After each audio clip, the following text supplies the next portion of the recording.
From this parched earth, the nation of Nabath, Areng, once rose. When I journeyed here, long ago, I spoke with a sun-weathered elder. He told me Areng meant majestic land in the language of his people.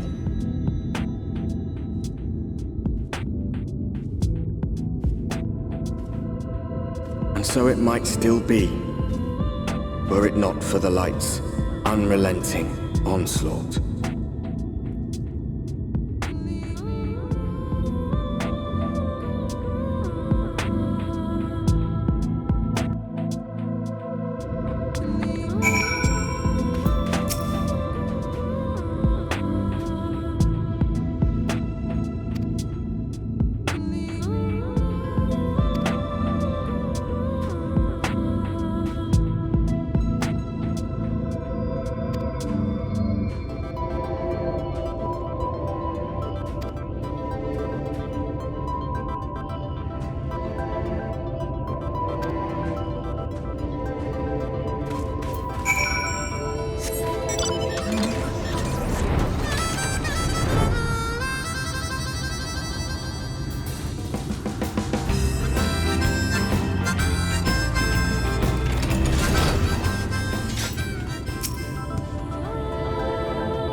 Master Gengen, this is the friend of the Exarch I was telling you about.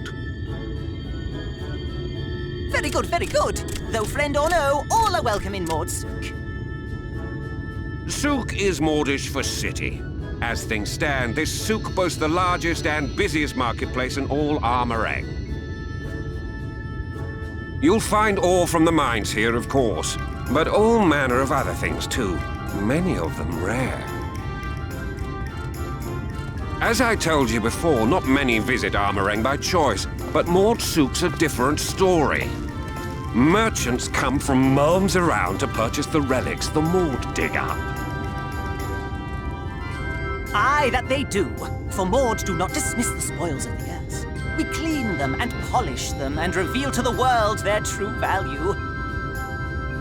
That is why they come here, come from far away, come with much money. And so our souk is always busy, busy, busy. No such thing as a thing no one needs. You say that every time, Master Gengen. Some sort of family motto, wasn't it? Or perhaps a Maud philosophy, for which we should all be very grateful. Would that everyone was so willing to take in refugees regardless of race or creed. Now then, if you intend to spend any time here, you'll want to gain the trust of the locals. And there's a little custom all newcomers are expected to observe. The cracking of the coin purse. You buy one thing from the market. Price can be low or high, just as long as you buy. As the good Maud says. In fact, the Exarch sent a little something to cover this very expense. A Verbert gold piece, no less. The first I've held in years. Verbert gold? Real Verbert gold?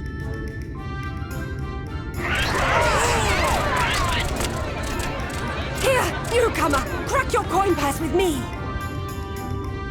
Oh no, you want my goods, newcomer? I have jars and pots all smooth and shiny. Over here! Come and look! You buy, you buy?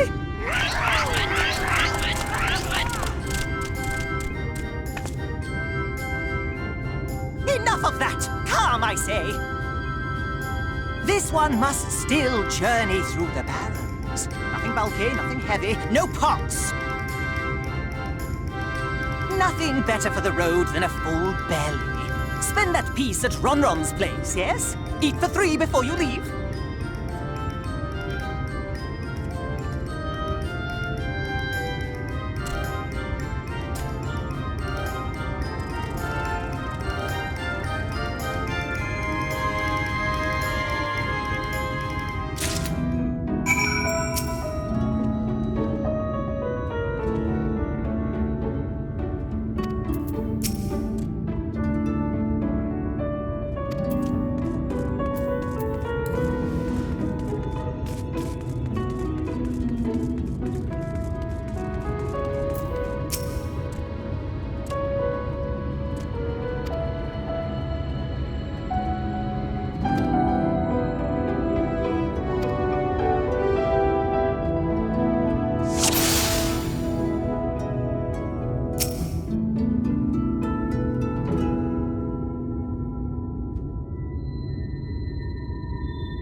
Back here!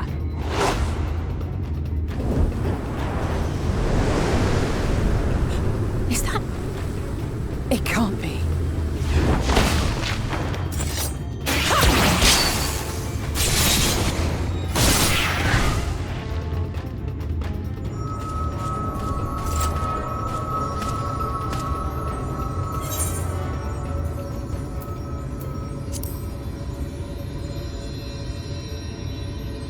Just a lesser sin eater.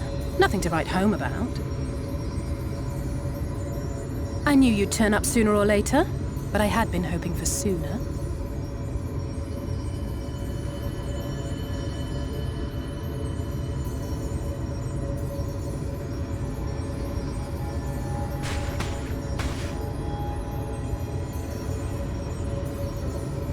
How are you?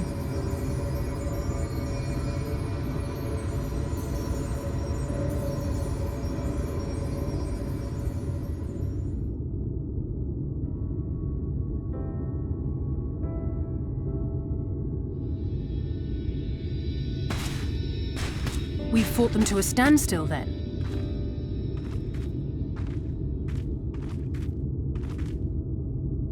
The Exarch did say that the Empire seemed to have drawn back when he last looked in on the source.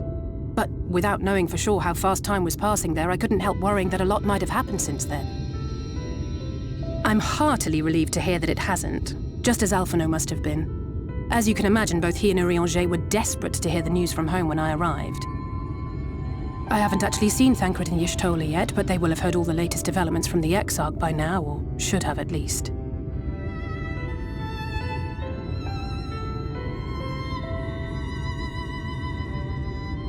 When I think of how frantic Tataru and the others must be, I want nothing more than to rush back and reassure them. But we still haven't found a way to reverse the summoning. And even if we had, we couldn't just ignore Urianger's vision. He may use 10 words where 1 would suffice, and they may often obscure as much as they reveal. But on this matter, he was as clear as day. I do not doubt for one moment that he saw what he claims. Nor how difficult it must have been to speak about them. The 8th Umbral Calamity and your death aren't exactly topics for idle conversation. As much as I might want to go home, I don't want to go home to that. We can't allow the rejoining to happen, which means we have to save the first from the Sin Eaters.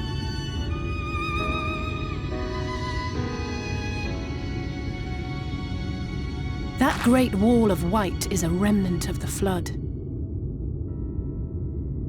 100 years ago, the balance in the First tipped decisively in favor of light. From that moment, it rose and swelled with each passing day, and then, without warning, it burst forth like water from a broken dam. A colossal wave of pure light, drowning everything in its wake. Only Norvrant was spared. For the most part, living things are composed of ether of various different aspects. But when exposed to such a flood, their etheric harmony is shattered, and their natural form breaks down.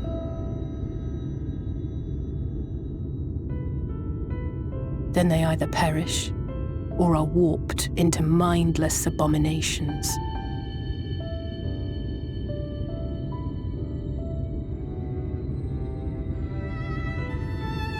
Yes, that's how the Sin Eaters came to be.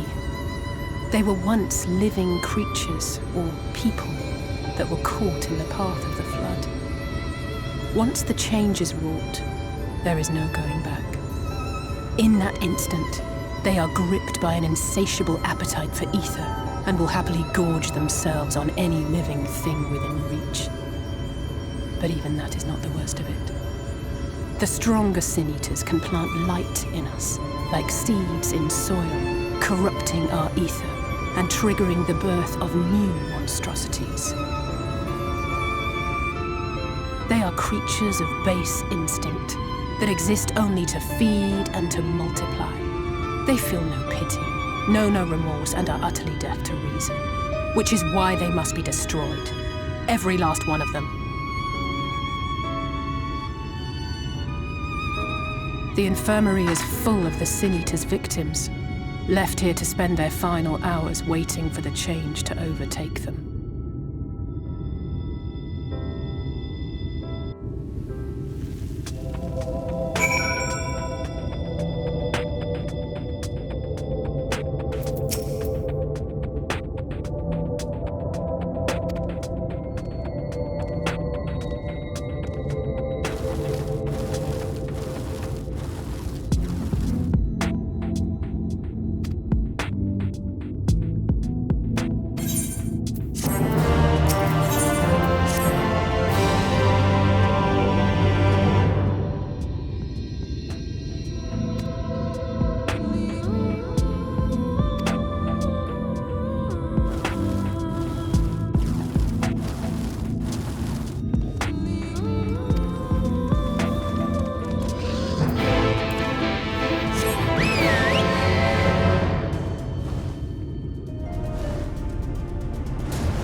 Over there, where the wall is broken. Do you see what lies beyond? That's what the land became after the light flooded in. An empty, white nothingness. Life cannot exist in such conditions. The primordial light would wreak havoc on the body's etheric balance.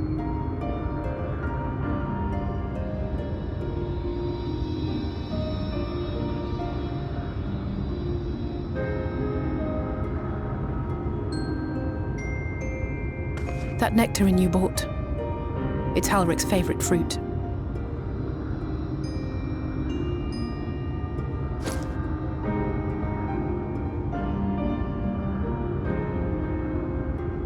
Most of the patients, Halric included, survived the attacks of powerful eaters. But their fate was sealed all the same. The monster's corruption has entered their bodies, and their very essence is being subsumed by light. The twisted state of the world itself just makes matters worse. Under normal circumstances, a person's ether naturally tends to equilibrium. But for these poor souls, the opposite is true. Sooner or later, every single one of them will turn.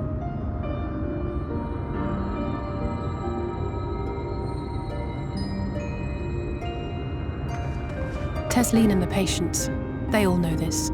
They know what has to be done before the change goes too far, before the eater within takes over. The preferred method is mixing poison into their favorite food.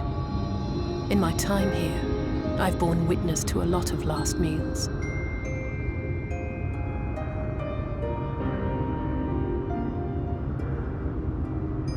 I feel just as helpless as before.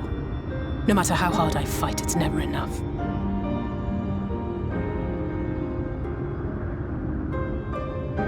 But it's a war I mean to wage, nonetheless.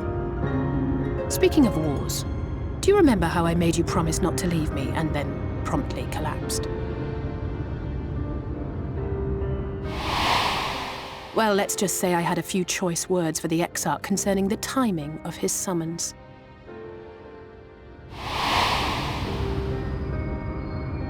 But even if the fault lay with someone else, I couldn't shake the feeling that I'd abandon you on the battlefield.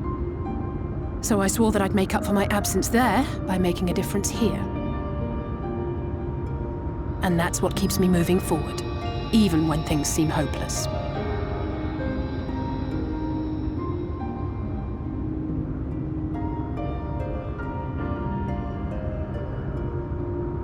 On which note, it's time we headed back.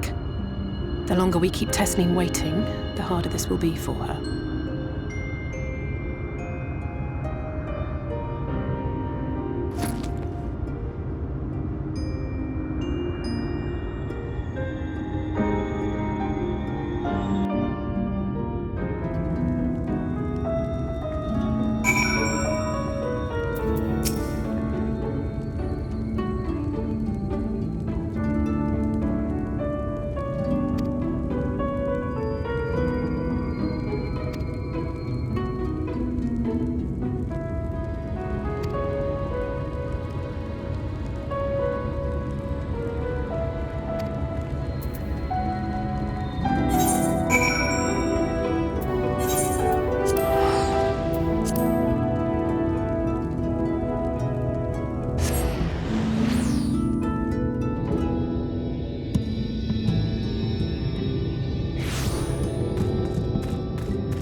Speak up if you'd like another helping. I made a little bit more than usual today. And you've added something special to the broth, if I'm not mistaken. Aye, well, it's not often we have visitors from the Crystarium, so I may have thrown in a few extra bits and bobs.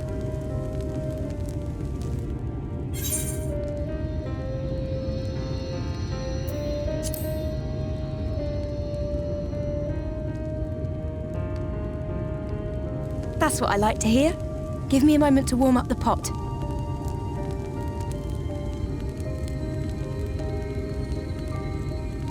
In a place like this, you learn to take what moments of happiness you can get.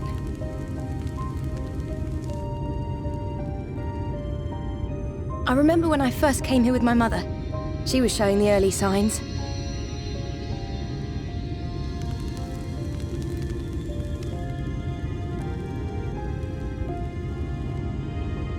I knew there was no way to save her, but I just couldn't face what needed to be done. That's the way of it for most people. Why they travel from arms to stay here. Beaten, broken souls come to wait out the inevitable, to receive the mercy of a painless death.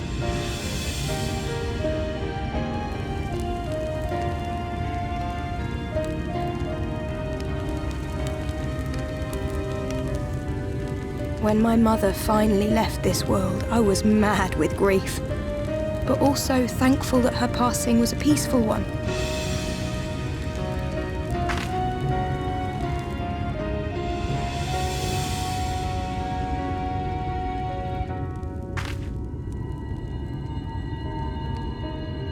It's never easy, ending a life you've cared for, even when you believe they go on to a better place. I often find myself wishing the Warrior of Darkness would come and do that part for me. The Warrior of Darkness? You've never heard the tale? I'm not sure where it began, but every child in Norvrand could tell you a version of it.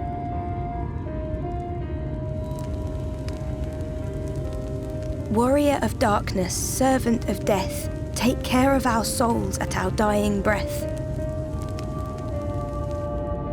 Let sinners and eaters of sin go with thee, that all may return to the sunless sea.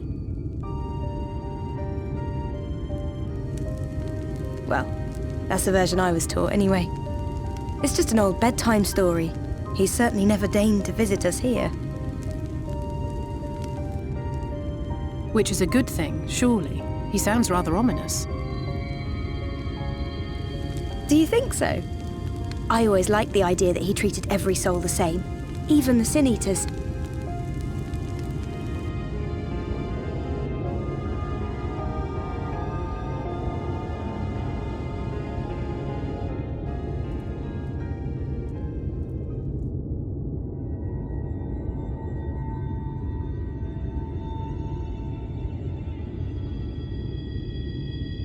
They're coming. Desleen!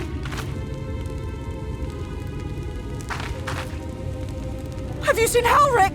I swear, I only took my eyes off him for a moment.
Any sign of him?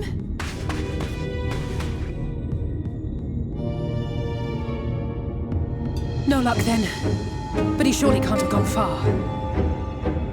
We should keep looking. The Sin Eaters are out in force, and if we don't find him soon, you can be sure they will.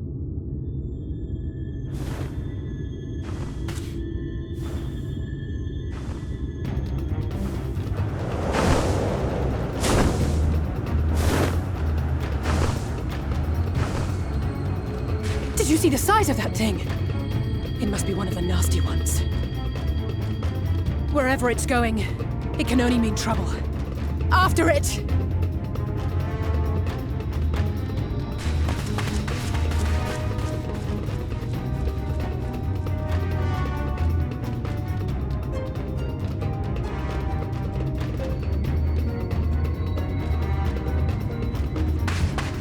There it is!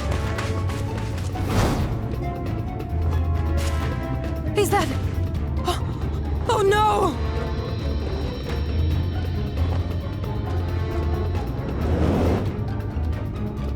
Halric!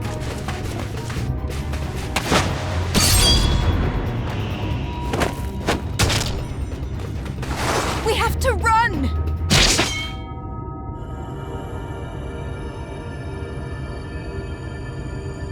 Tesseline! No!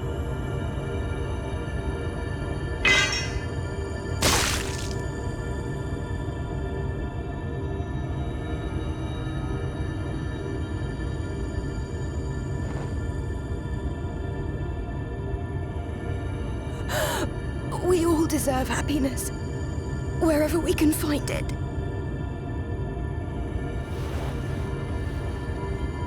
The time left to you is precious. No one should die in pain. Mother, I...